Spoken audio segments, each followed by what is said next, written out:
speed it up, you know, like all of a sudden here's the United States, it's North America, and we bring in all these different languages, and so America starts really moving.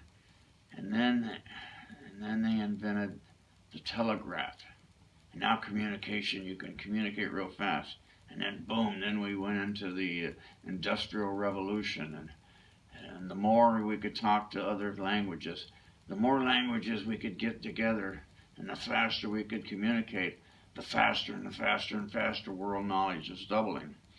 And you can see where we are today. Man, it's just fantastic.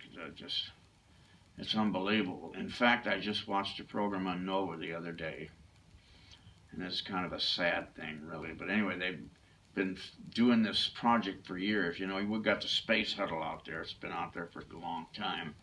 And they build this gizmo that's going to go out there and see these things. And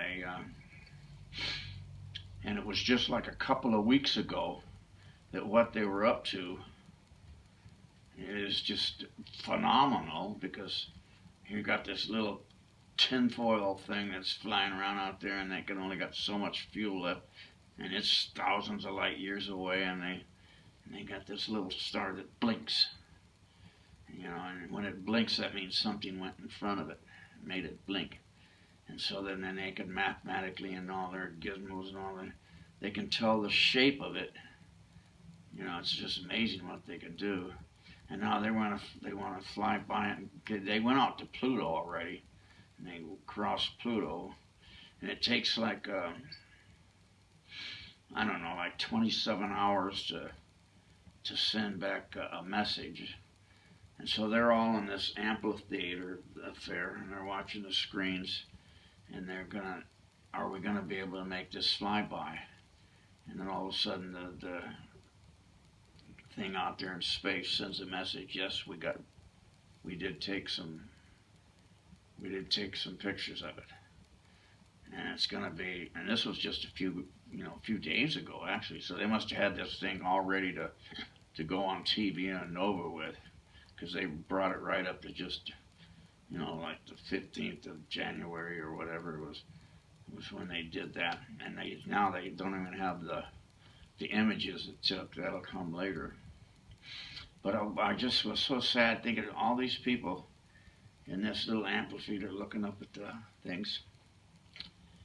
And then here's this guy over here, and he's just like myself, a retired drywaller, and reading the Bible and believing in God. And here these people are. They're one of the guys even said, now this will help us to maybe we'll get some more information on how we got here and how mankind started. You know, instead of taking the Bible's version, you know, the Creator created all of that, and when Adam and Eve fell, you know, all of a sudden thorns and crap started coming out of the earth, and you know, it was a great garden, easy to work until that. And I don't know if it's when Satan rebelled or when mankind ate of the tree of knowledge of good and evil, that the universe, the earth, went haywire, and all the universe, I think, you know, in my opinion, the universe just went to these fireballs this way and that way, and it's just convulsion. God's created this perfect thing, this perfect universe, and it probably was real beautiful and simple, and now boom, it just went into haywire, and little things flying everywhere, and things exploding, gas balls, black holes, and all that. And here all these people are looking at that, and they're exploring it. And this guy that knows nothing, he's, you know, when he dies, and they have the resurrection, and the millennium's over, God says he opens up the heavens for exploration. And just like Jesus could get into a room, you know, he could get just boom, he's there. It's not like he walked through the wall. I mean, he thinks himself there, and then he'll be way over here. He just, you know, the time and space and matter don't, you know, he can think himself and he'd be there. And when they resurrect the earth and they resurrect the heavens, And then God's opening it up for our exploration. And so these guys are sitting here, they don't believe in God, and they're like they're the Tower of Babel people. They're building their own way to whatever, and they're gonna miss out on. They're gonna miss out on that glory of getting out there to explore. We're gonna live forever and ever and ever and ever and ever. So we can explore forever and ever and ever, and then come back and split second, sit around the table with your family and friends, and at the same time, God's with you. As you're exploring it, He's right there with you, and you're seeing it for the first time, and He's known it forever. So He's enjoying you enjoying it, and it's just gonna be, even though God He's everywhere, so He'll be everywhere there. Each person will have Him with them when they go and do whatever. And so but that vision, it was just so clear when I read.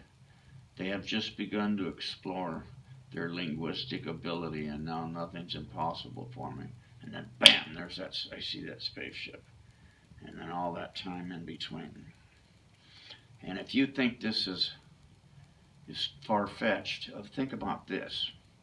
You can go way up into in the Amazon River and go way down to the South American jungle. You can find a group of people that have been isolated language-wise.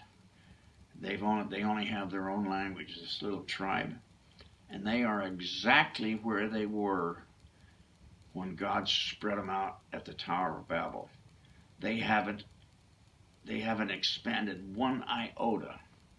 They're still wearing, Adam and Eve had to put some leaves around them to cover their nakedness, and here these people are with a little thing around their waist, and the women are all bare-breasted, and they got their spears for hunting.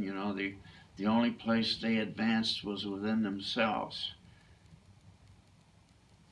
So that they've been there thousands and thousands of years, and they haven't progressed world knowledge-wise one iota. They're stuck because they only have the one language. And if two tribes get together with two different tribes, well, then especially with warfare, then there are ways of shooting and stabbing and killing, and that progresses. But so you just think about that communication is the way to knowledge. That's why God says, get in the Word, stay in the Word. You read the Word, open the Word in the morning, and it helps you get through the day, and there isn't one thing that can happen in our life that isn't covered in the Scriptures. Thank you.